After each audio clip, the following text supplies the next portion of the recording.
Hey guys, it's Joy. I'm back again. I know I got my mask on, so just trying to keep safe as I always say, but welcome to another video. This channel is called Live Narc Free, where it's all about getting free and staying free after dealing with narcissistic abuse. It's kind of windy out here, so hopefully you guys can hear me well. But anyway, I just wanted to come on here, you guys, and kind of talk a little bit about the narcissist and their agenda. And also I want to talk about commitment phobia from the narcissist. And this could be normal people too, but we're talking specifically about narcissistic people. But I wanted to talk about the agenda with the narcissist. This could be, your narcissistic parents. This could be your narcissistic in-laws.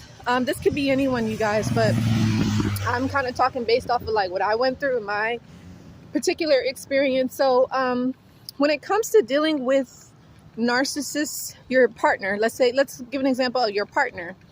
Their agenda is they want full control over you. They want to be able to tell you what to do, manipulate you, get you to do things that you don't want to do.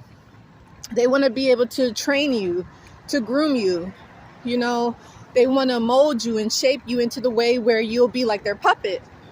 Where, if they do or say something, like you'll react, you'll get upset, you'll get angry, you'll get frustrated. Or they like to make you laugh too. They like to, play games and joke around and do all that stuff. But they get their most high, their most happiness, their supply, their food, which is you. They get most of their supply from making you upset, from making you angry, to make you feel worthless and down and out. So that's basically what a narcissistic partner, that's their agenda. They want full control, and they also want to hurt you. They want to discard you. They want to traumatize you. I know that sounds hurtful, and you would think like, well, why would my partner want to do this? This wind is blowing so hard, you guys. You think like, why does my partner want to do this? It's just because that's a narcissist. Like narcissistic people, they're evil. And like I said, I'm not a judge here. I don't judge people. I just talk based off of like what I went through in my personal experience, and that has been my experience when it came to dealing with a narcissist. They were, cunning, manipulative, controlling, entitled, demanding, and very forceful, very hostile, very aggressive. You know what I'm saying? So that's the agenda with the partner. Now, with your parents or siblings, the agenda with them is that they, again, want to control you, but it's in a sense where they want you to confine and to comply to, their will, meaning like they want you to live your life like how they lived their life, And since, they feel like, they supported you your whole life, they feel like, they were there for you, whatever, took care of you, whatever, then they feel like, you owe them your whole life. And that's just not true. And the thing about it is that they will do little sneaky tactics. They may withdraw support, or, they may try to make you feel bad for having your own life. They may try to manipulate you and make you feel sorry for them. So like, as they grow older, of course, yeah, take care of your parents, but they may say like, oh, well, if you move to this place, or, oh, if you pursue this career, then you won't be able to take care of me, blah, blah, blah. So they try to make you feel guilty. They try to make you feel bad for living your own life. So that's a form of control. That's more so a power struggle when it comes to dealing with your narcissistic parents. And their agenda, again, is to keep you small, keep you stuck. They don't want to see you have your own life. They really see you as a competition. And so they feel like, if they can control you, then, you're not a threat to them. And so, you just kind of want to keep that in mind, which is really sad.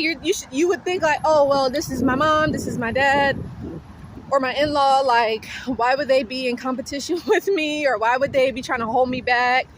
Why would they not want the best for me? Why do they secretly have animosity or resentment towards me? You think like, yeah, why? It's crazy and it's scary. But yeah, it's true. It happens that way. And it's very unfortunate.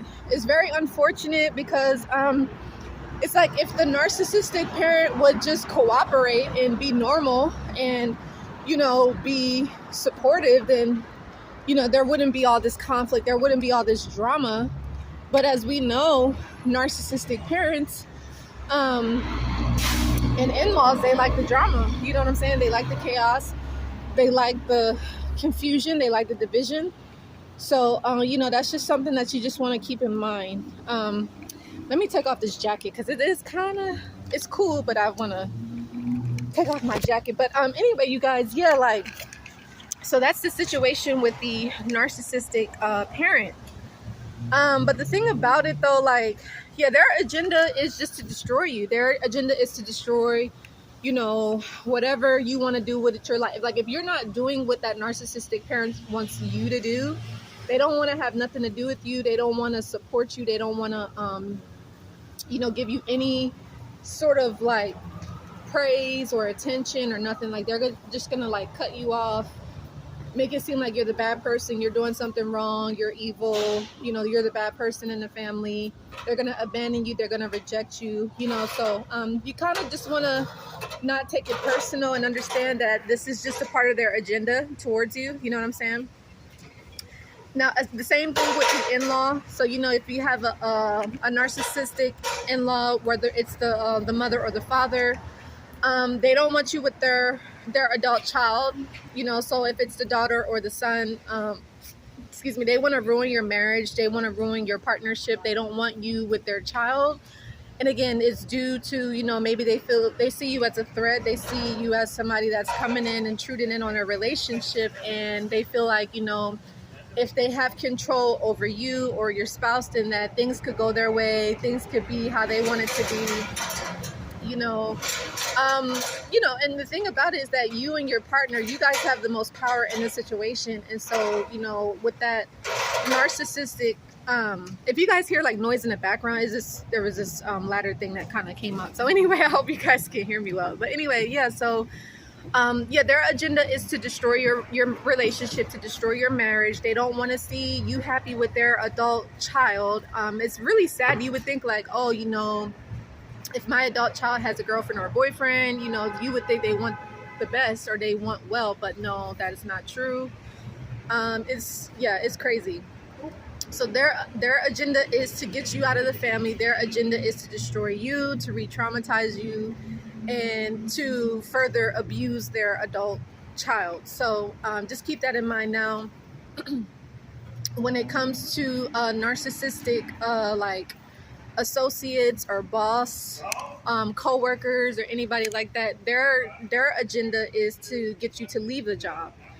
Their agenda is to get you to quit, because again, some way, somehow they see you as a threat. They see you as somebody that, I don't know, they feel like you're a competition or something, or you're going to take their job, or you're going to take their spot, or maybe you're in the way of their promotion, or maybe you're in the way of, I don't know, whatever it is that they have going on, you're in the way of it, apparently. So it's pretty crazy, so you just want to understand what you're dealing with. And once you realize that, if you have a narcissistic person in your life, there is an agenda against you. As soon as you meet them, especially the in-law, their agenda, like I said, is to get you out of the family, to get you away from their adult child. Because again, that narcissistic in-law is, they feel like all the attention needs to be on them. They feel like they need to get all the praise. They need to get all the worship. And the thing is that narcissistic in-law, or this could be a parent, they feel like they're a god. You know what I'm saying? They feel like they're a god, and they just want to be worshipped, not even really love like that, but just more so just worship for, I don't know, whatever material things that they have acquired. So if you're dealing with that, just understand you have to create boundaries. You have to create,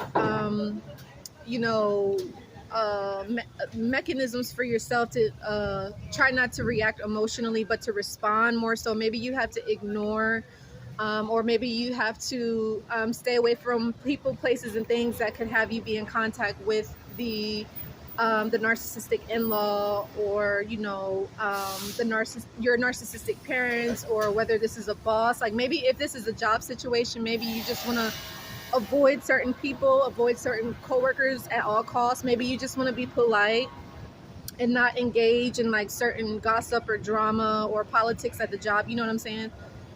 So yeah, you just kind of want to keep that in mind.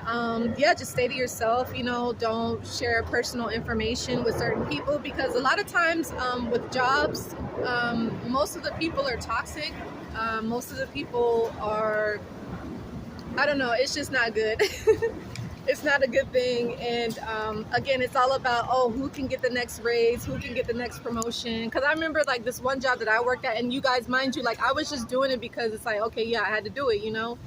And they kept talking about, oh, you know, you move up in the company, oh, you know, you get a raise, blah, blah, blah. And I was thinking like, I don't plan on being here that long anyway, so I wasn't really worried about that. But again, I guess the supervisor felt like I was going to take her job, whatever.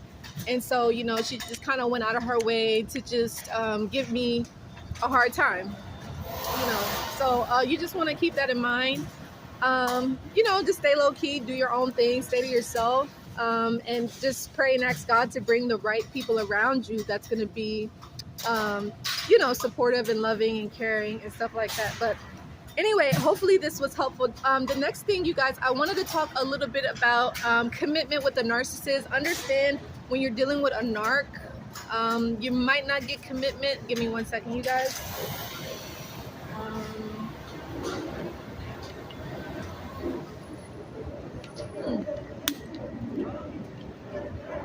When you are dealing with a narcissist, I posted this on my Instagram page. Make sure that you guys are following me on Instagram. When you're dealing with a narc partner, they will not give you commitment. So if you're like fighting against another supply, or maybe you're the ex or somebody else is the ex, and maybe you're feeling sad about, you know, maybe you discarded the narc or they discarded you, and you're like, oh, I gotta win them back, or oh, I gotta beat the competition. Just understand, you're not losing anything, you guys, and you're never going to get the commitment that you want from the narc.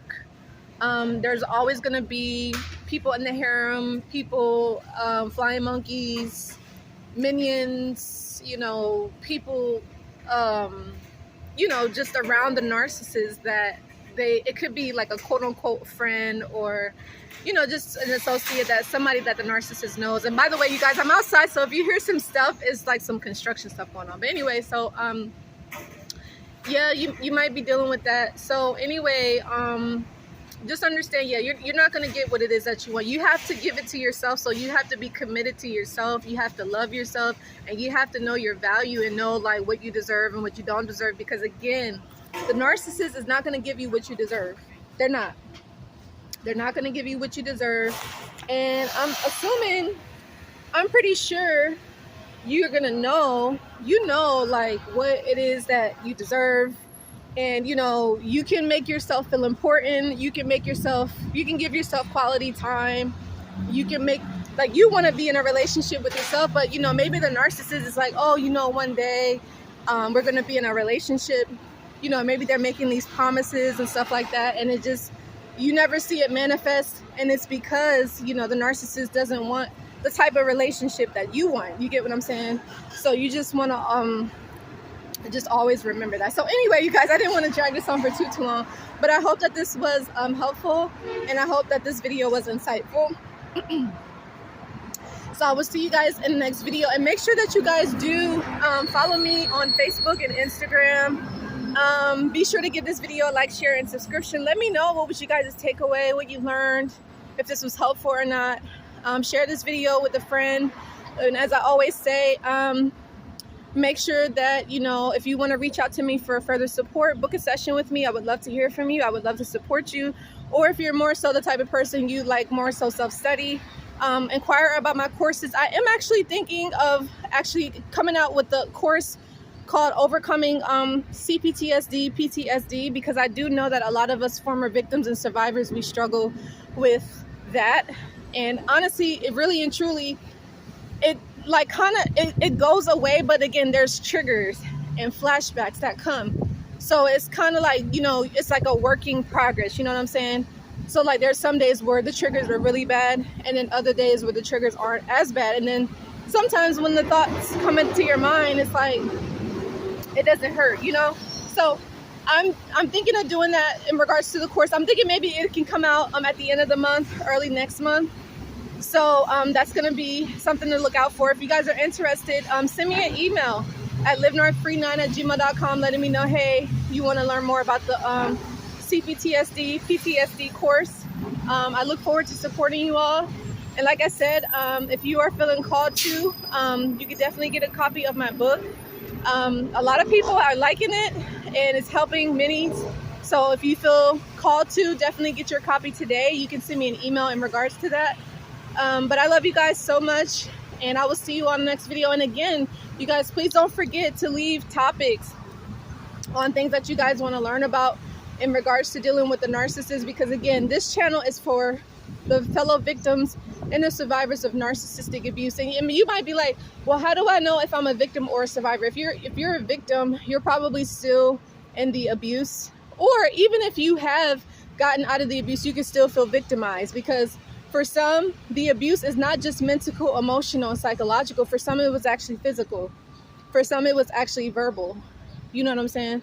So you just kind of want to keep that in mind. But yeah, it takes time. It takes time, you know, to heal and recover. And just only thing I could just say is just be patient, be, you know, compassionate towards yourself, and, you know, love yourself, and, you know, keep God first. As I always say, keep God first, love God, and God will see us through. So anyway, I love you guys so much, and till the next time, take care. Bye.